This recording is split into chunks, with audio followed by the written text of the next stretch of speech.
Assalamu alaikum wa rahmatullahi wa barakatuh once again as we welcome you back to part two of tonight's edition of In Conversation with myself, Inayat Wadi. And once again, we've got a full panel discussion coming up, and this is the major talking point in the country, today being the 24th of June. And in a few days from now, people looking ahead concerned about what is to take place on the 30th of June. And this is the reason why we are talking with the security cluster. We're talking about readiness and preparation ahead of June the 30th. Now, we've seen many community, local security forums engaging with communities, providing advice, providing guidance in terms of what some of the issues are, and also at the same time identifying the risk factors that are involved. My guest tonight, Zain Soosiwala, eThekwini Secure, Mohammed Ismail, PR Councillor in the eThekwini Municipality, Heinrich, Technical Instructor, A-TAC, Mohammed Essa, who will be joining us,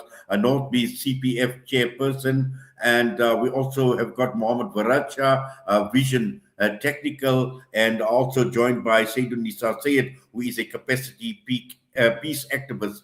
My guests coming on screen, all of you, assalamu alaikum, good evening, and welcome to the show. Just wonderful having all of you joining us this evening. Mohammed Ismail, I'm going to be starting off with you. And you and I had this discussion last night.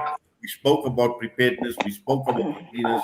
There's just so much one actually needs to think about, considering that the country, all eyes are going to be on what happens on the 30th of June.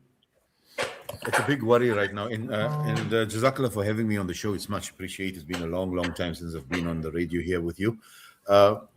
Community fears are heightened. We know that. There's a lot of talk around what's going to be happening and what's going on and where we stand right now. So there's a lot of preparation in the background. But, I think people should not be fearful. What I'd like to tell everybody is just to stay at home and not go out there into the streets and do what you need to do. There's also one thing we must also worry about in it is misinformation that comes through, and the misinformation is what causes the problem. And we try and keep on our WhatsApp groups and all of our social media platforms. We try and keep it as strict as possible to tell people, if you're posting any information, make sure that it's verified, because the danger comes in when it comes to misinformation. So people are in their pockets. There's various community activists, various community organizations dealing with and discussing safety and security measures in the community, what they should do and what they shouldn't do. Like myself and Zain, we've been working on posters telling the community how to report through our WhatsApp channels, through our Zello channels, and everything else. So we've got Secure SA right there at the top, dealing with these matters, among other things. There has to be a synergy, a cooperation right across community-based organizations, security companies, community police forums, and everything else. And people need to adhere and to fall in track with what we would like to do and keep our community safe, because you must remember, in a single area like Overport, for example, where we are, there's many entry and exit points. That's the first thing that has to be secured. What people are worried about, or what's the talk on the street, is that the infiltration of the criminal element coming into the community and causing the problems. Like, for example, I'll just tell you the Malawian incident at Sherwood Park, how that started. When the first night when those refugees came through to the Sherwood camp, there was a group of 5 armed men who went there to the shacks in the John Dolos in Burnwood and threatened them to say that we're going to kill you, you better leave. So from 70, it ended up to almost 10,000 people. But I've been in touch with some of those people who were there the first night. Would you believe they are back in the camp? And there's been a lot of freeloaders, which we have to watch when it comes to the protests as well. There's a lot of freeloaders. A lot of them don't know what's going on. They're just falling into the whole system in the whole scheme of things. So that's got to be watched as well. Yes. Well, shukran for that, Mohammed. And I just want to go quickly, across to everyone, to Heinrich, just to start off with you as well. Now, I know, Heinrich, you come with a lot of experience as well in terms of both training civilians and also in terms of enforcement personnel. And this is obviously a critical time as well, but also looking at some of the your areas of expertise in terms of empowering individuals, professionals with skills, with mindset, with confidence. And I think this is absolutely important because we don't want to be caught off guard. We've seen what had happened in 2021 and where people were actually caught off guard, and we've seen the destruction to life, to property. There was just so much that had happened in 2021. So just from your perspective, how are you seeing things and in your engagement with, your constituents and people around you? If you could unmute your mic, please, Heinrich.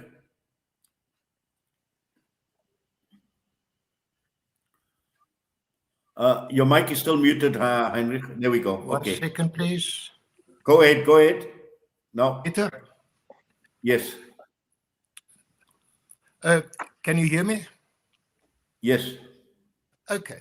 And now we've been preparing this for more than 30 years. If you think about it, we've had violence in the country for many, many, many years. And each time we came through nicely. I just feel is that the worst thing that someone can rob from you is your freedom.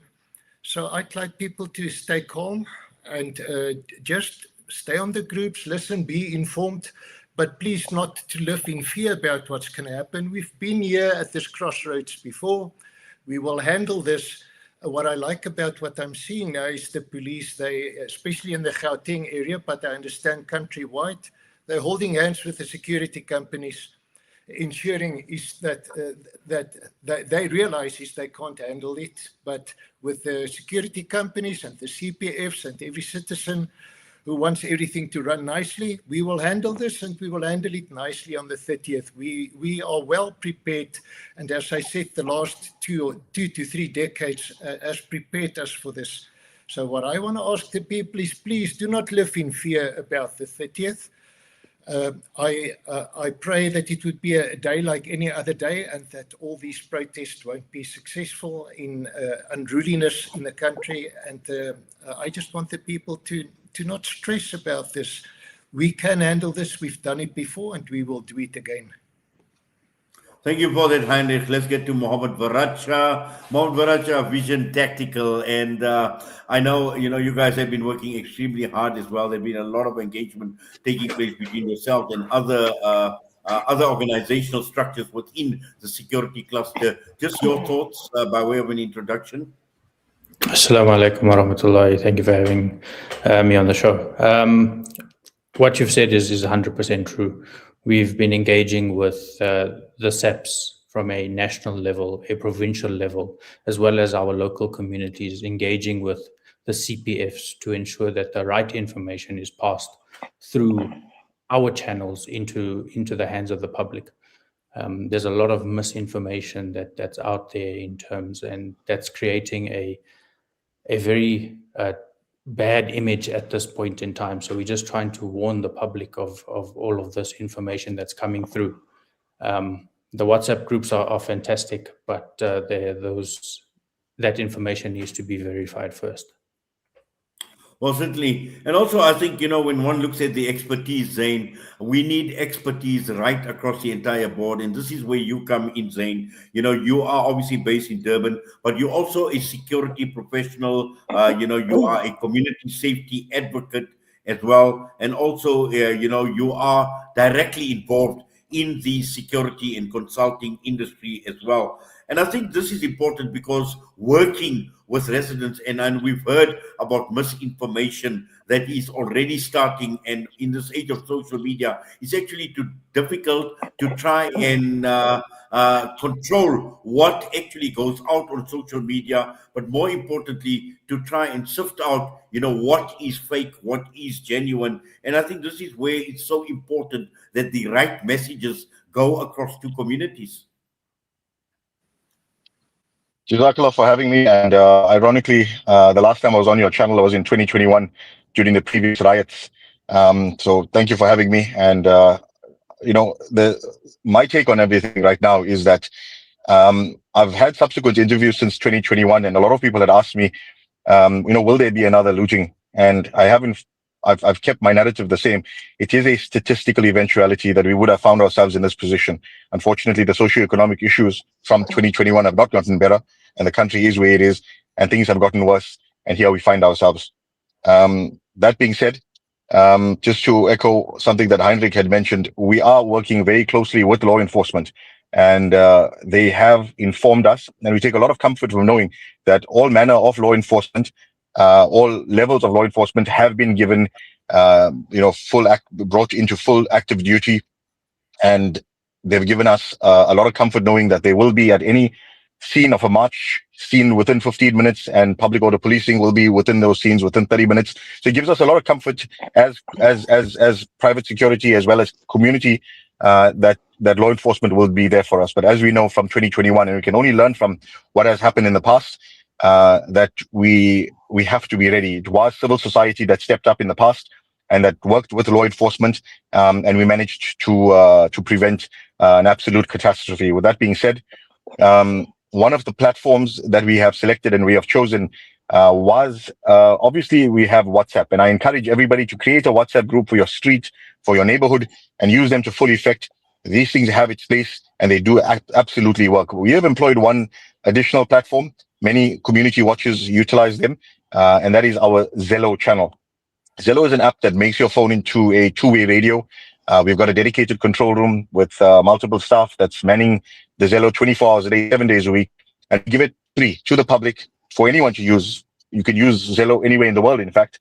But Zello is there to cut out the noise.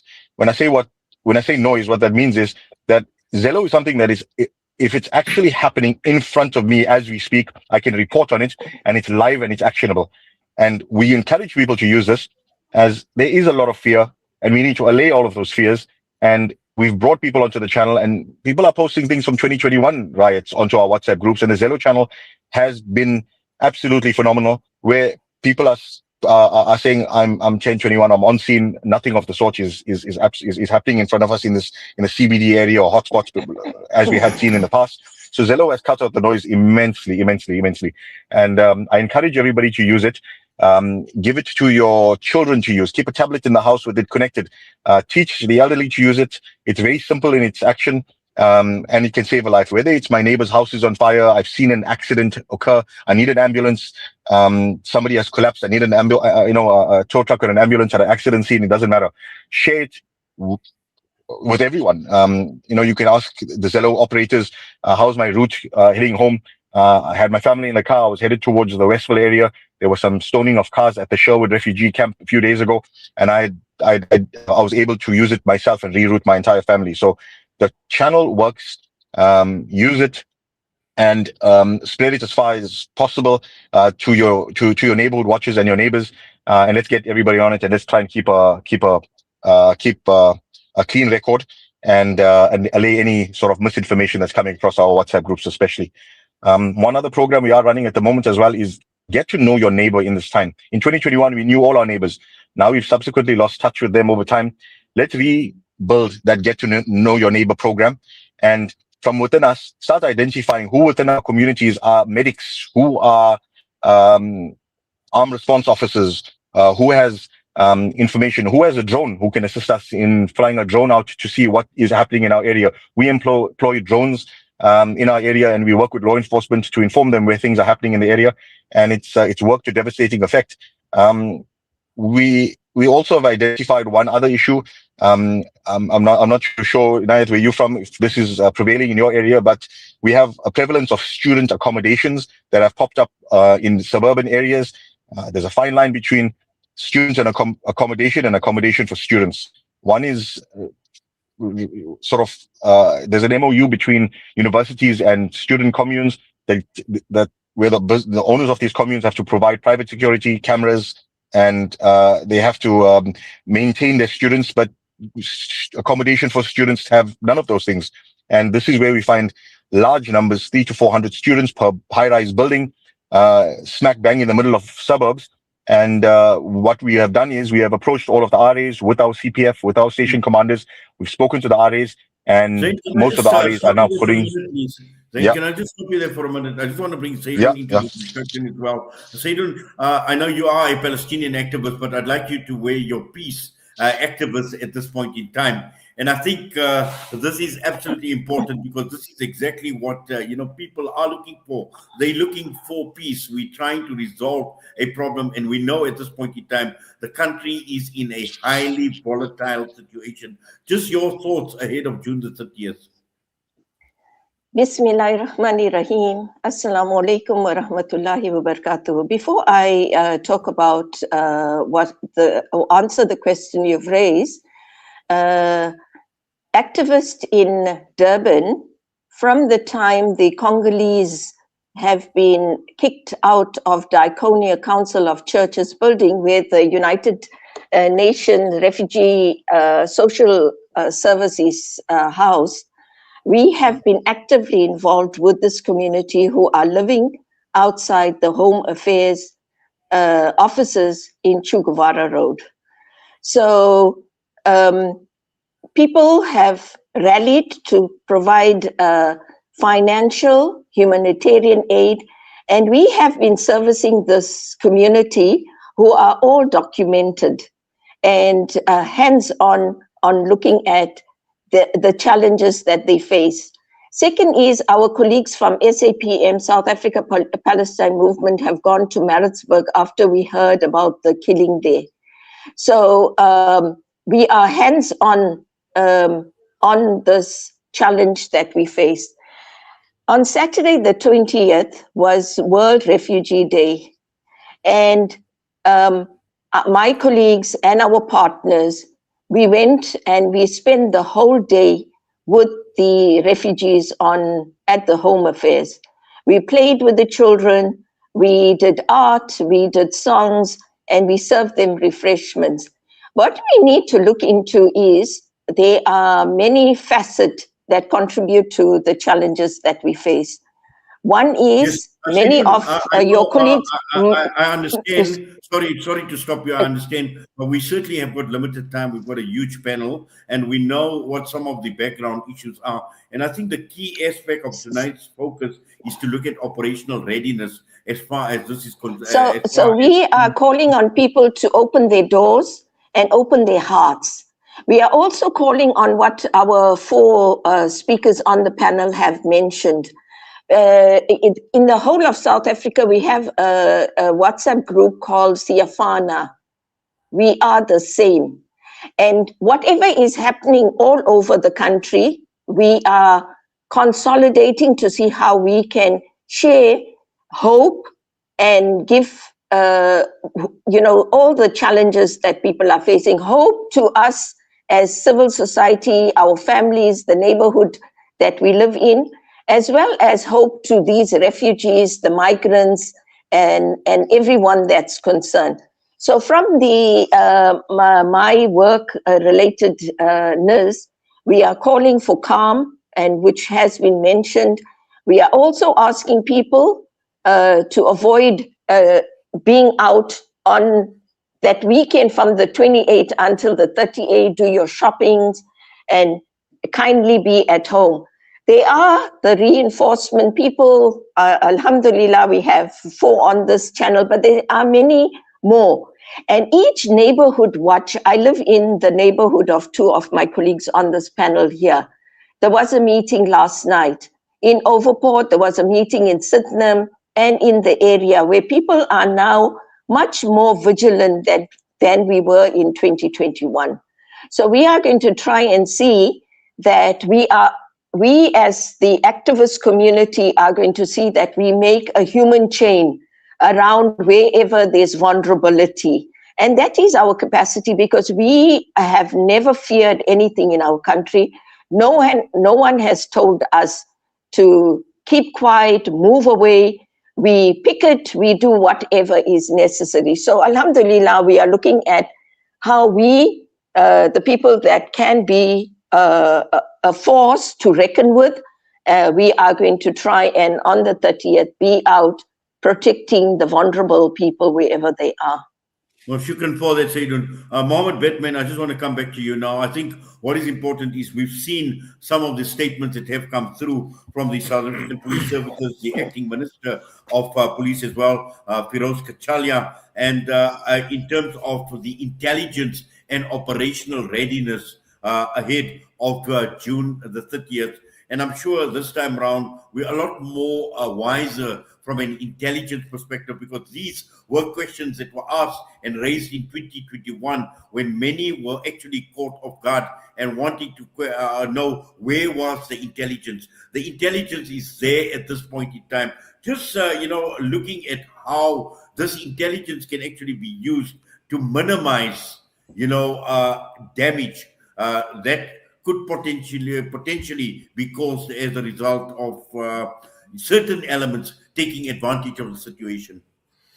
Sometimes, I want to ask what intelligence, because the police and all the state security agencies should already know the threats, the areas that's vulnerable, and what's going on. Because if you look at this whole March and March thing, from the time it started and where it started from, there should have been monitoring of the whole process and procedures already. And when these marches happened, I hope, and I sincerely hope, that SEPs and all these state security agencies had looked at the developments and the progress in which, and the direction in which this was taking, because everything exploded. And if you look carefully, and many of these marches, until it swelled, how much of police presence did we have?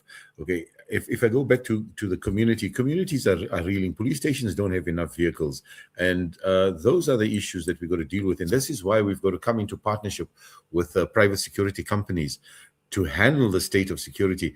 2021 was a disaster for South Africa. The president reacted too slowly. He reacted too slowly to declare state of emergency, to do all of those things. And police, with all their arms in what they have in the different invisible policing and TRT and all of that, they should be prepared and they should emerge very, very quickly. But we see the process is very slow. I'm very wary of on relying on Feroz Kachalia's words and the assurances that he's giving the community, because if we're looking in our area, like Zain is right there now, there's big meetings happening. Civilians are going out to make sure that the areas are safe, and you're putting yourself in a line of fire. You're putting yourself in danger. This happened in 2021 when teams here, and again, Zain will bear testimony to this here. When we went out, when we blocked off the roads, it was wild. We didn't have police. When the president said he's sending in the military, they were hardly seen. So the question of intelligence and safety and security will always be questioned by myself in where we stand and how we're going to do things and how we're going to be taking this forward. It's not up to us as civilians. In night we spoke, I think it was this morning or last night, and we spoke about the safety of our people. If any of the civilians get killed in trying to protect the community, who bears the brunt or the cost of that? The families. They're not going to be financially secure after that. If a policeman gets killed, almighty forbid that these things happen, they have insurance and everything else to take care of their families. So we are not the number one responders. We are not the one that should be in the forefront or in the firing line to do this here. But we will do what we can do, keep our community safe, where and how. So we try and gather our own intelligence from whichever sources we can and try and put this together and sift through the information. And we spoke about misinformation and how it gets carried through. And, there was talk about the eruption starting from, I wouldn't use the word eruption, starting on Saturday night. How true is that? Where is it coming from? And how are we going to react? So we will be prepared in keeping the community safe, blocking off the main roads, doing what we have to do. So again, intelligence, I hold it in question when it comes to state security agencies, because it should be fed through from the top, from the Secret Service coming all the way down, but it's questionable again. Thank you for that, Mohammed. Heinrich, I think when one needs to look at the risks that are involved, and also in your opinion, looking at a threat profile of what could possibly happen, what are some of the threats? What are some of the risks that, you've been grappling with and thinking about, Heinrich? If you could unmute again, please, Heinrich.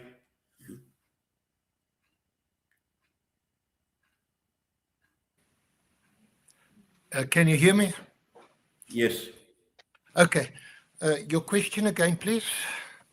I'm saying, if one looks at the threat profile and the risks that are associated in terms of what is likely or what you've been thinking about? What are some of the key issues that one needs to think about when it comes to threats and risks? Well, when I do a risk assessment, I always have to look at the worst thing that can possibly happen. The worst thing that can possibly happen is a civil war in a situation like this. But as I said, I don't want to do fear-mongering. I feel we're very, very well prepared for this.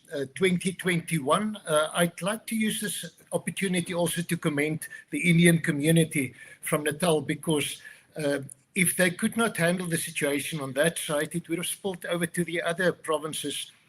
And it was a learning curve for all of us over there. So if I say the worst thing that I predict is what happened in 2021, however, I'm very calm in knowing is that the cops and everybody, they use that as a gauge in preparing for this coming situation.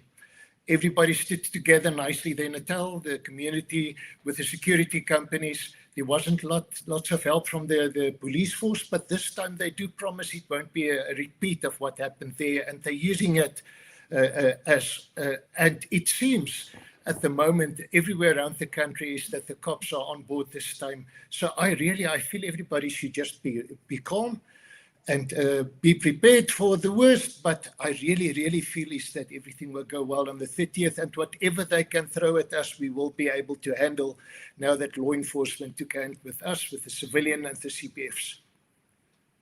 Yes. Mohammed Varachia, you mentioned that you have been engaging on a national level, and we've seen what has come through from the police commissioner as well. I would say, quite a detailed analysis of what they expect, to the extent where they've taken it provincially, looking at protest hotspots, looking at crime, looting hotspots as well. And I'm sure, a lot of the information is now in the open. And, for companies like yourself, you are privy to that information as well. Is there anything, that, from your perspective to provide, the backup, to provide support, and also to focus on some of these specific hotspot areas?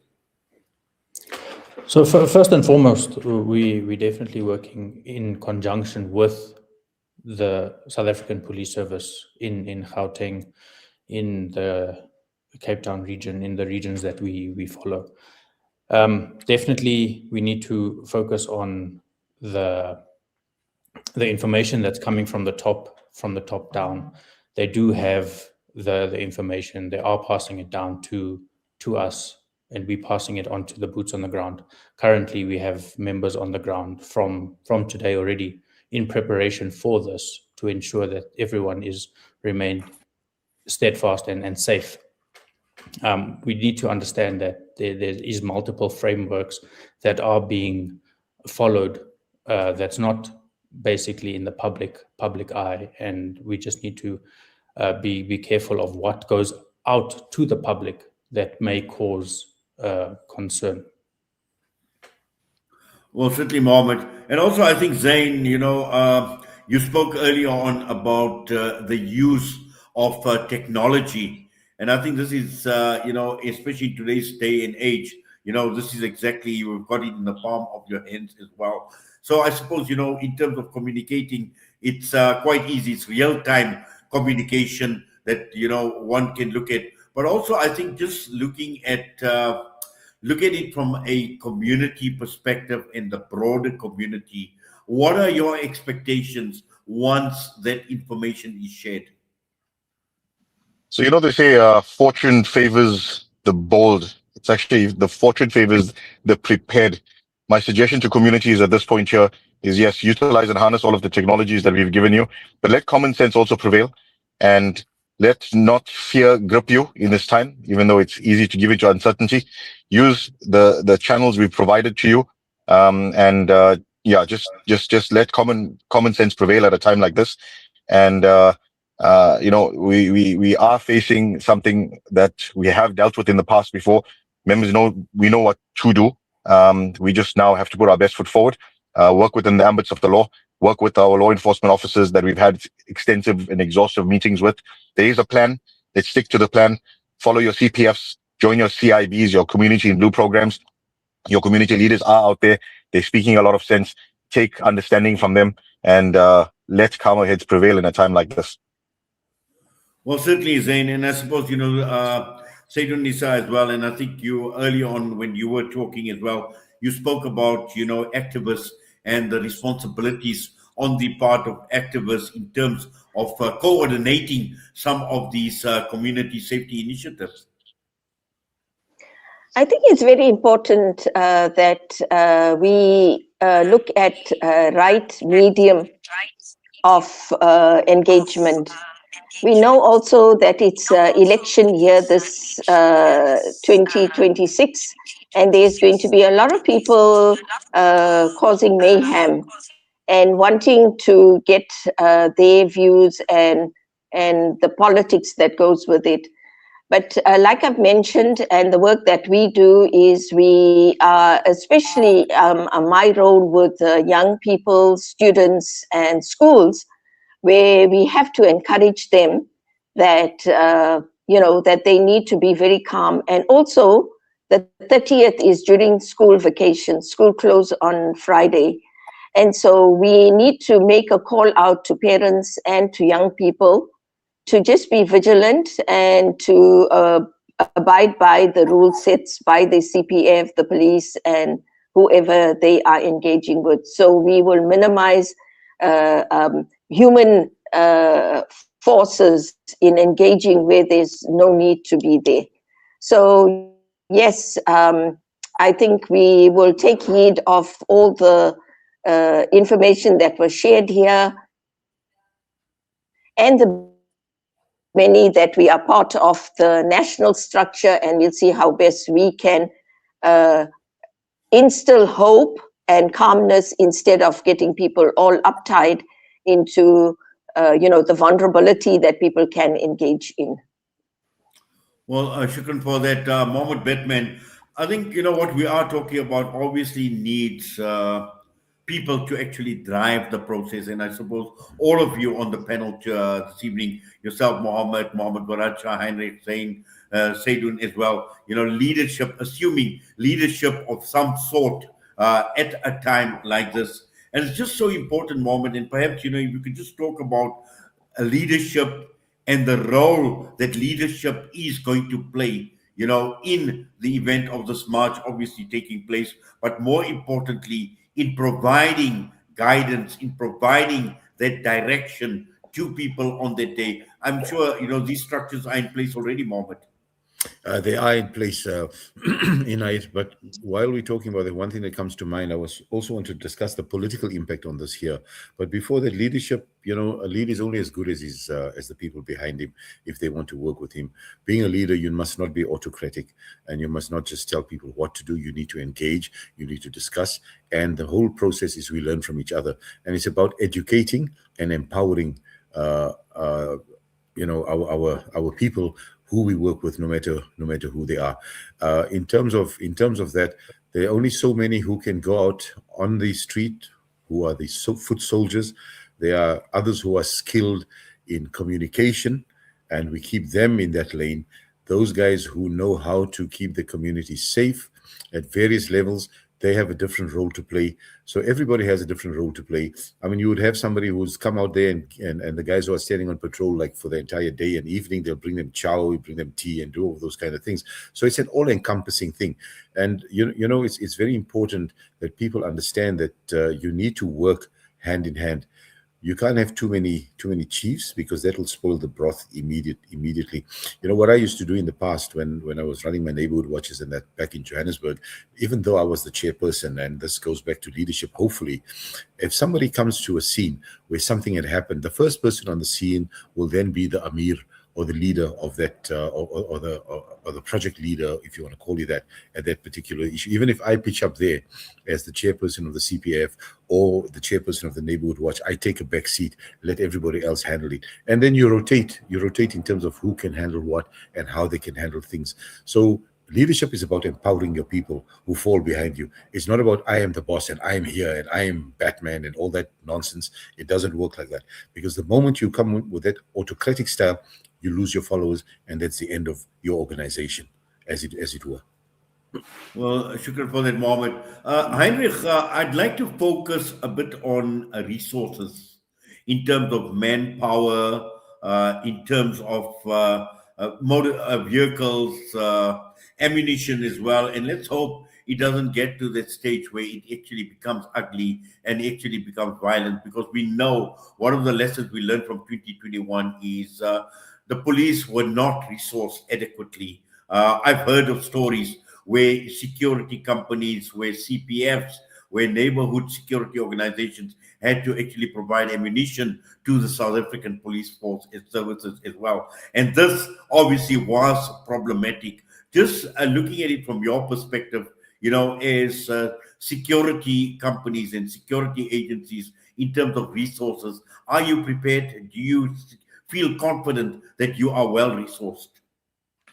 I can only speak for myself. I can't speak for other security companies, but A-TAC are very well prepared in our resources, our vehicles, our ammunition. But I would like to say is that all companies in South Africa should be well prepared for this already.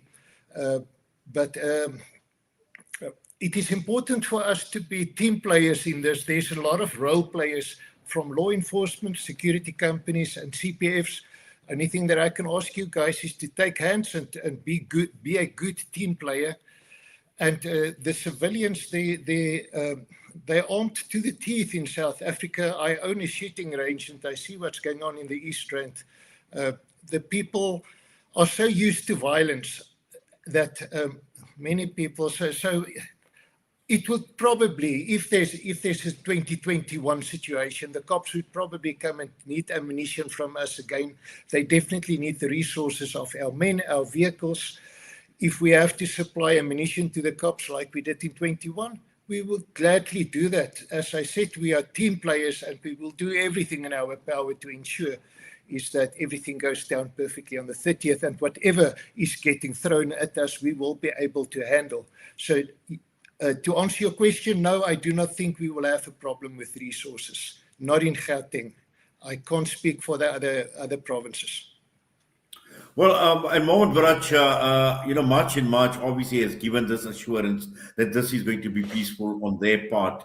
But, one doesn't know. There are no guarantees. And we take their word for it. We take March in March's word for it. Perhaps they not, but you always have the criminal element, like Mohammed Batman mentioned earlier on, that will take advantage of the situation. Just looking at it from your perspective in terms of preparedness, did this take any extra special efforts, or is this just another day at the office for you? So for us, we're always preparing for the worst and hope for the best. All the different organizations that are planning on being part of June 30th, it only takes one to be the hero and start something, and the rest follow. So we're hoping that everything will remain peaceful as they have stated, and we take it from there. Yes, Mohammed. Also, I think Zain, as someone that is so obviously in touch with the community, and I think at a time like this, when everyone is talking about social cohesion and bringing communities together, bringing the country together, and we've learned from 2021 what had taken place in Phoenix, for example, and it's just so easy that,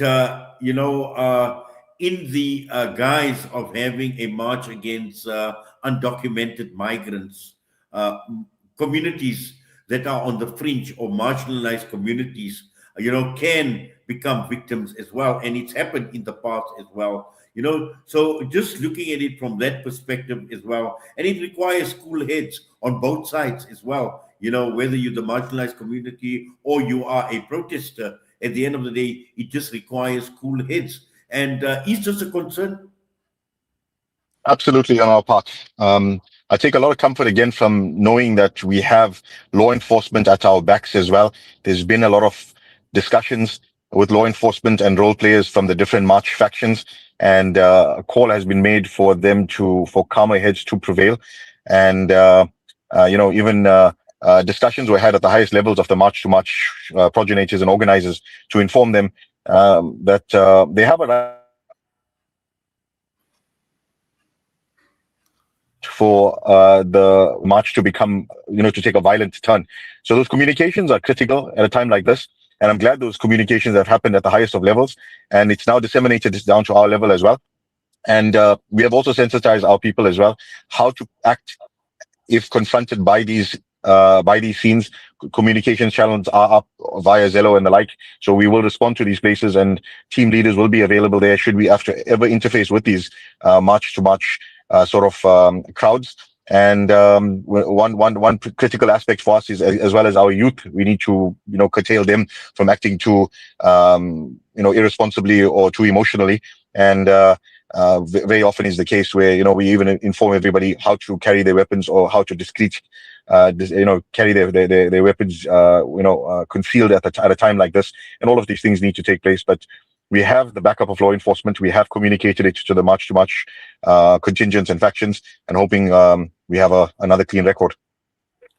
Well, certainly. And also, I think, Saidun, I just want to stay on this whole question surrounding social cohesion. And as Zain mentioned that, talking to people like March and March, and I'm glad actually these discussions had taken place today. And I just want to quote Maulana Abdul Khalik Ali from the United Ulama Council of South Africa, where we were hoping that we could actually get him on this discussion to provide us with some feedback after their discussions with some of the organizers of March and March. But he says, there is no need to elaborate further, but apparently they have conveyed an official statement as well. But what we've seen is, they seem quite confident that these talks have actually gone very well with March and March, and hopefully it will stay there. So just your thoughts in terms of making sure that we don't escalate this problem where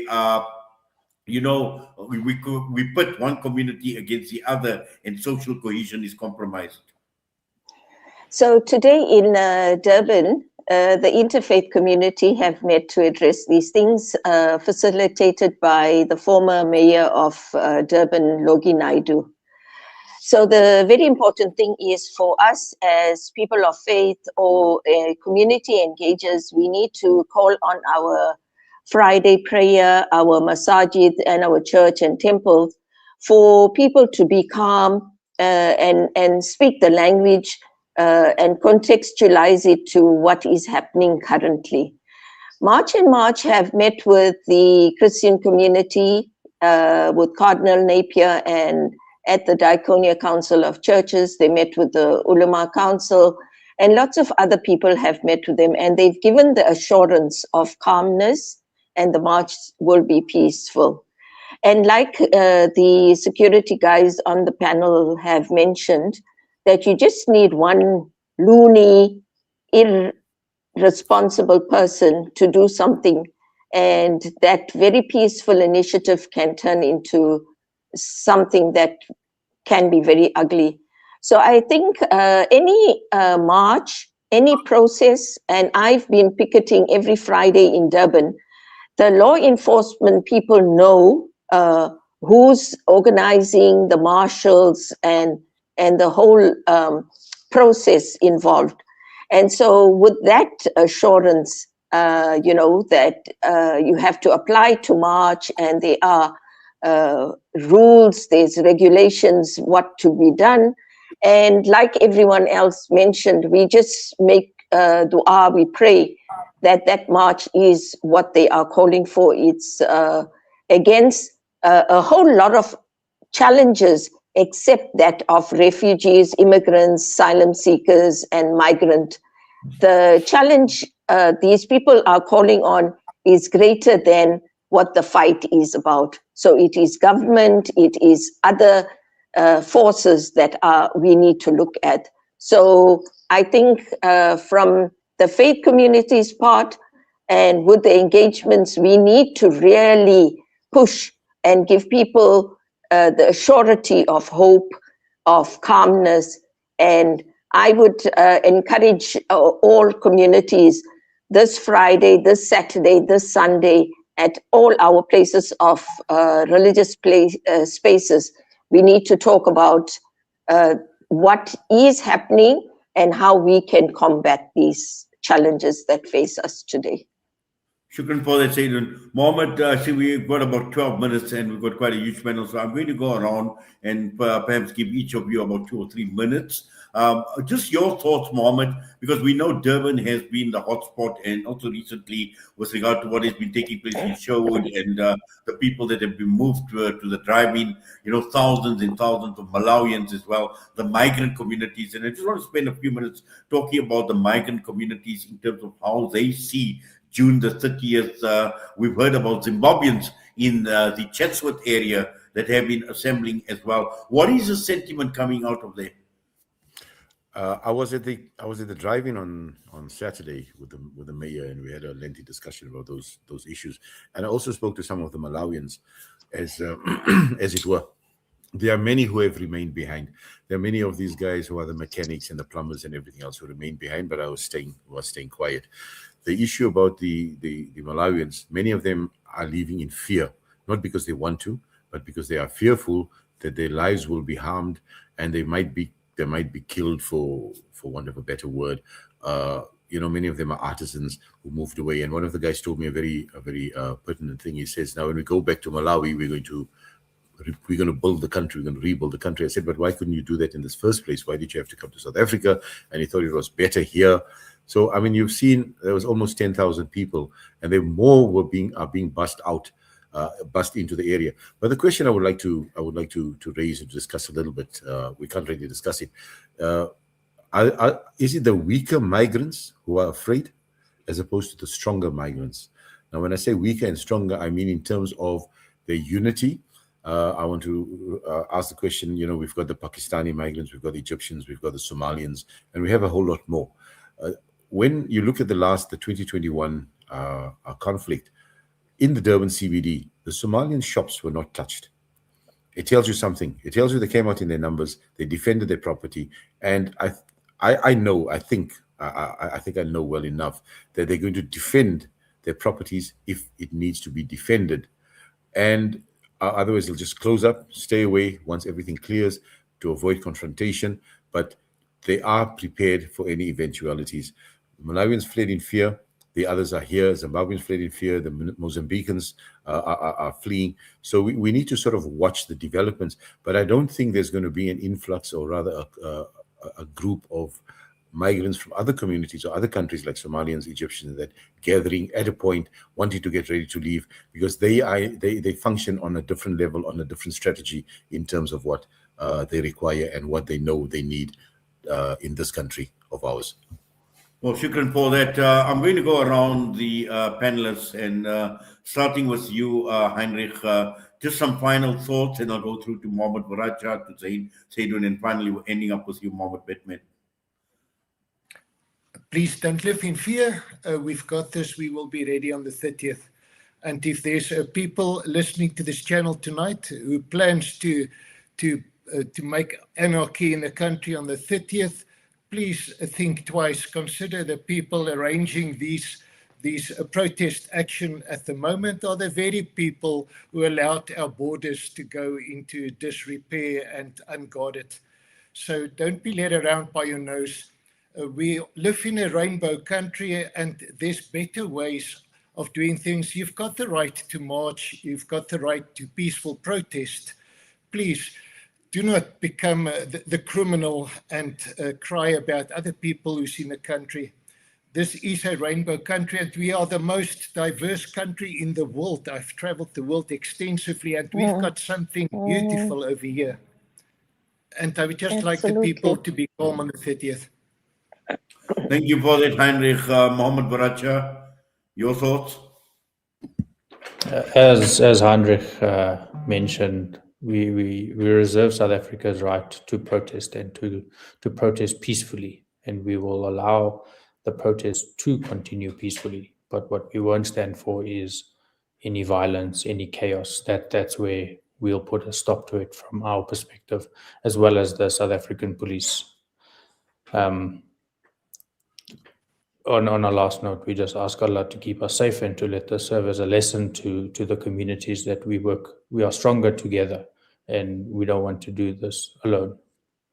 I mean, Zain? Just a short message to tell the communities out there that we are out there. We are listening. We will have your backs, but we can't do this without you as well. Join the fight. Be eyes and ears for us as well. And we are working closely with law enforcement, and we are listening.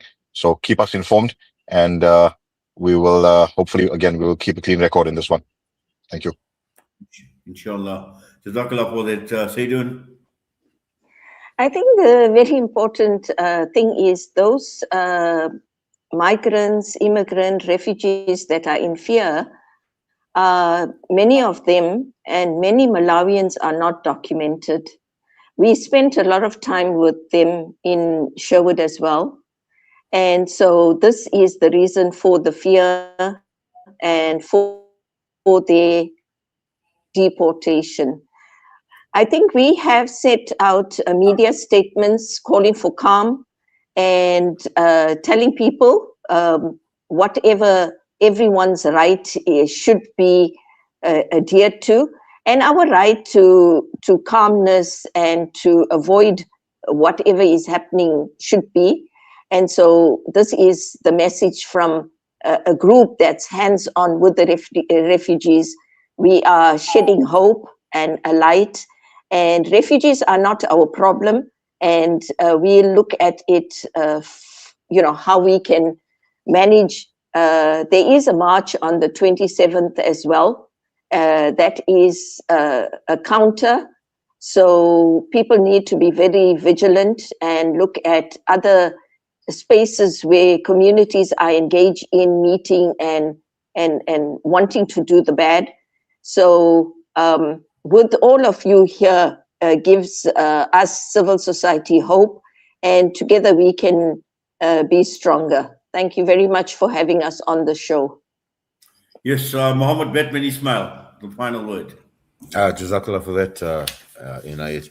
The thing is that we must know that we're in a new phase of a political struggle. It has changed. The face of South Africa has changed. We've come a long way from where we were. So, and KZN itself is very politically volatile. But from our perspective, my organizations that I work with, we're driving the education process, we're driving empowerment, and we're telling people, please be careful of misinformation. Watch what you're putting out there, ask for verification, and let's take it from there. Because you must remember, the community is now being driven on fear, and fear is dangerous. So we want to ask them, please do not be fearful, but empower yourselves with the knowledge that we are giving you, that we're disseminating and helping you get through this process. And if you don't feel safe, stay at home. Don't come out, but do what you can do as best as you can. Also, please, people, guys, don't be vigilantes. Everybody's got guns. Everybody wants to take out their high-powered firearms and that on such a particular day. Please don't do that. There's a lot of guidelines that Zain is also working on that will come out in our several WhatsApp groups that we have. So we all make dua. We join hands in making dua that everybody remains safe. Let the march go as peacefully as possible. Let whoever say what they want to say, and we will take it from there, inshallah. Well, shukran for that, Mohammed Ismail, Heinrich Hayes, Mohammed Varachia, Zain Soosiwala, and also Saidun Nisa Sayed. We thank you. We do appreciate all of you taking time out with us right here on media this evening. All the best to you. Assalamu alaikum. Wa alaikum salam wa rahmatullah. Alaikum salam. Thank you. Well, that brings us to the end of tonight's edition of In Conversation with myself, Inawadi, ahead of June the 30th, and some valuable information that has come through. But let us also be reminded that, this is obviously another dynamic that is starting to emerge in the South African landscape, where we're going to see civic movements like March and March. And this is something that we should have been warned about, that people cannot continue living the way they are living. They cannot be living in an environment where there are high levels of unemployment, where people's lives haven't changed. There has been just so much hope in the last 30 years when South Africa had moved from being an apartheid state to a fully fledged democracy. But many of people and their expectations have not been made, have not been met. So this is something that we also need to bear in mind as well. And again, when one looks at March and March, and they made a few statements as well, their organizers maintain that their movement is not xenophobic, but rather a demand for strict enforcement of South Africa's immigration laws. And we know that a lot has actually fallen down the cracks, or as far as government and state-owned institutions are actually concerned. So this is something that the government needs to set up. They need to take notice. And it's a wake-up call as well for the government and for many of us in South Africa, that these are dangers that have been lurking for a very, very long time. And it's come to this. And once again, it's all about keeping a cool head. It's trying to be to see sense and to be rational about how we view the situation in the country, but more importantly is to take also the necessary precautions and to guard against anything that may cause damage or more damage to this country, which is already at this point in time famously known as one of the most equal societies, or the most unequal society in the world. And with that thought, I'm going to be leaving you once again. It's been an absolute pleasure being in your company for myself and the team at Salam Media. Assalamu alaikum wa rahmatullahi wa barakatuh.